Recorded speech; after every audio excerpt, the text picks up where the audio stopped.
नाविश्य को मेरे समझ में एक बात नहीं आती। पहले कहा जाता था कांग्रेस को अपमानित करने के लिए क्षेत्रीय छत्रप कहा करते थे। कांग्रेस और छत्रपों का रिश्ता बड़ा विचित्र है, क्या सास बहू जैसा। छत्रप कांग्रेस को धैर्य की भी करते हैं, ऊपर कांग्रेस से कहते वीर तुम बड़े, चलो हम तुम्हारे साथ हैं। कभी कभी कांग्रेस भी छत्रपों के साथ छेड़छाड़ कर देती है, जिसे राहुल जी ममता बनर्जी को भ्रष्ट और हिंसक बताए थे चुनाव में। कहा जाता था कि जहां कांग्रेस से भाजपा की लड़ाई होती है वहां कांग्रेस भाजपा को चुनौती नहीं दे पाती है, जहां छत्रप लड़ते हैं वहां हम भाजपा का घोड़ा बांध लेते हैं, ये कहा जाता। अब देखो विवेक जी की मुंह पर मुस्कान आई, उनने कहा ये पॉइंट ठीक है। मैं आपके पक्ष का भी लाता हूं पॉइंट, ठीक। 12 साल में सारे सूबेदार पैदल हो गए।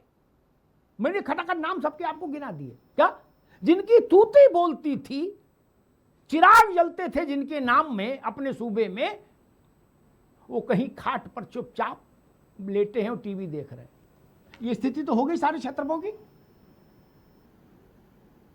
आप मुझे बताओ कौन छत्रप किस राज्य में गदर काट रहा है? ठीक ठाक राजनीतिक आधार और ठीक ठाक विधायक और सांसद संख्या, इसमें अखिलेश जी को छोड़ दें तो फिर और कोई हमको एक बता दो, पूर्व पश्चिम उत्तर दक्षिण कोई छत्रप, क्या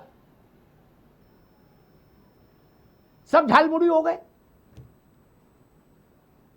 तो कांग्रेस का क्यों कंटाप मारे जा रहे थे सब लोग कि कांग्रेस नहीं लड़ पाती बीजेपी से? ममता जी लड़ ली,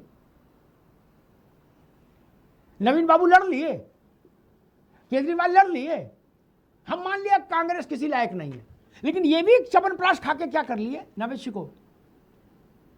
देखिए, छत्रप की बात अगर की जाए तो ममता जी से बड़ा कोई छत्रप नहीं रहा। पश्चिम बंगाल में उनकी जितनी बड़ी ताकत रही, जितना उन्होंने संघर्ष किया, जितनी अच्छी वो लड़ाई लड़ सकती थी उन्होंने लड़ी। मेन चीज जो है, अभी मनोज जी ने जो बात कही कि जो 27 लाख की बात कही और उनका ये उसका प्रतिकार है, ये उसका रिएक्शन है। तो सवाल इस बात का है कि अगर ये बात विपक्ष, पूरा विपक्ष मान रहा है, कांग्रेस, समाजवादी पार्टी, आप सब यही मान रहे हैं कि 27 लाख वोटर जिनका अधिकार नहीं था, ये बात साबित नहीं हो पाई कि उनका अधिकार नहीं था कि वो वोट नहीं डाले, और ये साबित विचाराधीन था और चुनाव हो गया और उनका ये अधिकार छीन लिया गया। अगर ये इतनी बड़ी बात है तो आज की तारीख में ममता जी ने ऐसा स्टेटमेंट भी दे दिया इस बात का संदेश देने के लिए, तो आज की तारीख में 27 लाख वोटर्स के हक के लिए अखिलेश यादव जी, राहुल गांधी जी, खड़गे जी, केजरीवाल जी पश्चिम बंगाल की जमीन पे खड़े हो जाएं। गर्मी में खड़गे जी को न लपेटो यार, वो लोग इतनी गर्मी में खड़गे जी को न ले जाओ, हम सब नेतृत्व करेंगे। सवाल यूनिटी का है, और छत्रपों के लिए सबसे पहली लड़ाई कांग्रेस ही होती है। ये जब साथ में भी लड़ते हैं तो इनका मनभेद ही रहता है, क्योंकि कांग्रेस का मानना है कि मेरा वोट, हमारा जनसमर्थन छीनने वाले छत्रप ही हैं, और छत्रप को ये लगता है कि अगर हम इनके साथ में बहुत अच्छी दोस्ती कर लेंगे तो ये हमारा वोट बैंक खा जाएंगे। तो दिल का रिश्ता नहीं हो पा रहा है, इसलिए हर सूबे में पहली लड़ाई या पहला कॉम्प्रोमाइज छत्रप का कांग्रेस के साथ करना पड़ता है। जैसे कि पश्चिम बंगाल में हुआ, कांग्रेस कहती है मैं संविधान के लिए हमारी लड़ाई है, लोकतांत्रिक व्यवस्था के लिए, वोटर के लिए लड़ाई है, एक ही मुद्दा है। यही ममता भी कह रही थी, लेकिन कांग्रेसी नेता ममता जी को भ्रष्टाचारी बता दिल में कावा और नैनों में मदीना। ममता जी भी तो यही करी थी। संविधान कहां है बीच में बंगाल में? ममता जी ने तो ये कहा, मैंने उनका भाषण सुना, उन्होंने कहा कि काफिरों को अगर वोट दिया तो तुम्हें अल्लाह माफ नहीं करेगा, ये कहा उन्होंने। ये संविधान में लिखा है क्या? काफिरों को वोट दिया तो अल्लाह माफ नहीं करेगा, तुम्हें अल्लाह की कसम है, ये कहा आदरणीय ममता जी ने। ये लिखा संविधान में, लिखा हो तो हमको भेजो फोटो कॉपी उसकी। अजब तमाशा मचा रखा है यार। सीनियर है तो कुछ भी बोलेंगे। विवेक नारायण जी, मेरे ख्याल से आपकी आत्मा, आपसे मतलब कांग्रेस की आत्मा में ठंड पड़ी होगी कि जो आता था हमारे कंटाप मार्ग चला जाता था। बोले तुम्हारी कोई हैसियत नहीं, तुमने बीजेपी को आगे बढ़ा दिया, बोले अब तुम लड़ लो। जिसे होता है ट्रेन के डब्बे में कोई उत्पाती चढ़ाया और उसने एक व्यक्ति के मारा, उसने कहा गुरु हमारे अकेले लगा, बड़ी बेइज्जती करेंगे सब जाके मोहल्ले में। तो उसने कहा भैया के मार के दिखाओ तो देखेंगे, नावेद भैया के। तो इनको भी फिर ऐसे सबको एक एक बार पिटवा दिया, फिर मस्त हो गया, बोले आप साले देखें गाँव में कौन बोलेगा जाके। मुझे लगा कांग्रेस को खुशी होनी चाहिए। नहीं, पहलवान की लस्सी पियो आज बनारस की। विवेक जी। अमिताभ जी, कांग्रेस तो आप तो थप्पड़ आपके मारने पक्ष की में बात खड़े हैं कर भैया। रहे हैं, अपनी सोने की बात नहीं। तो कांग्रेस तो इस देश के लिए गंगा के बराबर जरूरी है, और कांग्रेस वो पार्टी है, कांग्रेस का हाथ सबके साथ जी, आज। लेकिन लोगों का साथ कांग्रेस को नहीं मिल रहा, लोगों का हाथ कांग्रेस को नहीं मिल तो रहा। हम मान देखिए, भी लें कि आपका हाथ सबके तो साथ, लेकिन गंगा आपको तो नहीं क्या मिल रहा। करते हैं, लेकिन गंगा किसी का बुरा नहीं मानती है। गंगा तो फिर भी सबका गंगा जरूरी है, उसकी देश के लिए कांग्रेस जरूरी है। अब मैं मुद्दे पे आता हूँ। आपने बहुत अच्छे आज स्लोगन रखे, मैं देख रहा हूँ, 5 रखे आपने हैं छत्रपों के ऊपर, बीजेपी का अभियान और जारी, ये बहुत अच्छा रखा आपने। इसमें एक आपने सब बातें बताई छत्रपों को लेकर, जिस तरीके से 12 सालों में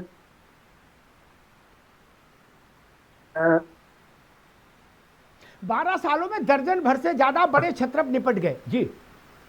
तो थोड़ा चला, जो भाजपा के साथ रहे, जो भाजपा के साथ रहे, भाजपा में आपकी आवाज कट रही है विवेक भाई जी। पार्टी है कि जो इनके साथ खड़ा हुआ, जिनका साथ, ये पूरी एक लंबी फेरियत पूरी है ये। तो इसके लिए ये छत्रपों की वो तो एक अलग इशू हो गया, लेकिन वही छत्रप गए। विवेक जी, आप मेरी बात नहीं समझे भाई। जो भाजपा के साथ हो जाएगा, जो कांग्रेस के साथ हो जाएगा, उसका तो वो पार्टी संरक्षण करेगी। इसमें कौन सी नई बात है। मैं पूछ रहा हूं, जो छत्रप ये मुंह पर हाथ रख के निकलते थे घर से बाहर, कहते थे हमसे लड़े बीजेपी आके, तो हम बीजेपी को औकात बताएं, वो सब मिनिएचर में तब्दील हो गए नैनो टेक्नोलॉजी में। मैं सिर्फ ये कह रहा हूं, देश में कर रहा है कांग्रेस काफी बातचीत करते हैं। आपकी आवाज कट रही भाई, लग रहा आप कहीं ऐसी है जहां नेटवर्क में नहीं। कांग्रेस का नेटवर्क गड़बड़ है, कांग्रेस को नेटवर्क दुरुस्त रखना होगा। खड़गे जी को बोलो। और अभी कौन कह रहा था, हाँ नावेश को बताइए, ऐसे ये असहिष्णु व्यक्ति हैं, ये इस 47 डिग्री टेम्परेचर में कह रहे खड़गे जी आंदोलन करें। 85 साल उनकी उम्र, चलना फिरना मुश्किल, वो आंदोलन में जाए 47 डिग्री में है। आंदोलन में विवेक नारायण जैसे लोगों को जाना चाहिए। खड़गे जी अब क्यों जाए आंदोलन में? नहीं, मैं इस बात का विरोध करता हूं। गिर पड़े तो हड्डी नहीं जुड़े कूल्हे की इस उम्र। वो कह रहे खड़गे जी जाए ना भाई, ऐसा नहीं सलाह दो यार ना। मनोज जी, प्रश्न वही है, 12 सालों में 1 दर्जन से ज्यादा बड़े, ये तथ्यात्मक बात है। इसको सपा बसपा कांग्रेस भाजपा अच्छी लगे खराब लगे, उससे कोई इसके सत्यता पर फर्क नहीं पड़ता। 12 सालों में 1 दर्जन से बड़े वो छत्रप जो अपने अपने राज्य की सबसे बड़ी राजनीतिक हैसियत हुआ करते थे, मौसम कोई रहे, वो सब बहुत बहुत छोटे आकार में हो गए। जो चले गए उनको तो बात छोड़ ही दीजिए, लेकिन जैसे लालू जी हैं, लेकिन वो अपने जीवन काल के सबसे मिनिएचर अवतार में हैं। 25 सीटें तब भी नहीं आई थी जब आरजेडी ने पहली बार चुनाव लड़ा था। इस वक्त 25 सीट पकड़े हैं। तो जो लोग मोदी के अश्वमेध का घोड़ा बांधने की बात करते थे और कहते थे कांग्रेस किसी लायक नहीं है, हम आएंगे तो हम देखेंगे हमारे राज्य में मोदी आए, तो अब मैं देख रहा हूं वो सारे छत्रप बिल्कुल अस्त होते सूर्य की तरह एक अंधेरी सुरंग में कहीं अपना जीवन यापन करते दिख रहे हैं हमको।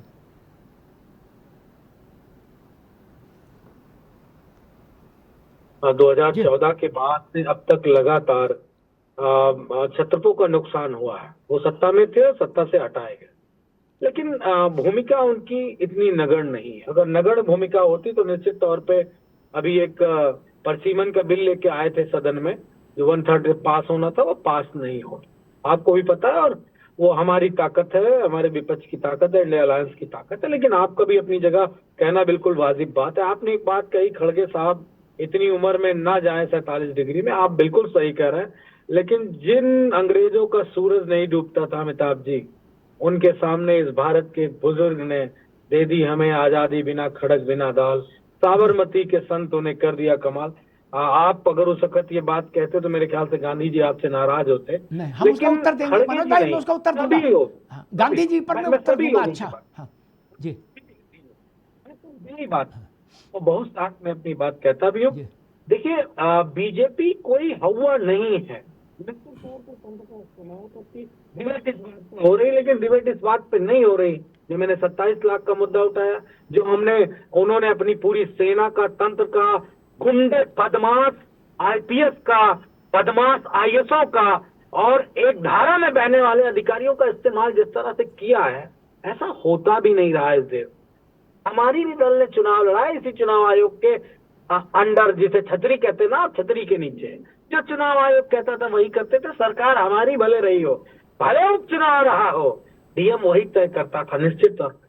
लेकिन गूंगा, दिव्यांग, विकलांग चुनाव आयोग क्या करे? गुलाम हो गया, लड़ेंगे। रुको भाई, उनकी बात आने दो पहले। रुको प्रधान जी, अभी रुको, उनकी बात आ जाने दो। जी प्रमुख जी, जी हाँ भैया मनोज जी बोलो। एक तांगे वाला 100 रुपए का अतीक 11,000 करोड़ का हो गया।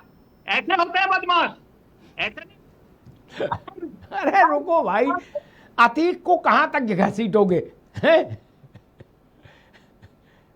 कितना घसीटोगे अतीक को? भैया दोनों को दिखाई दे रहा, मनोज जी को और देवेंद्र प्रमुख को।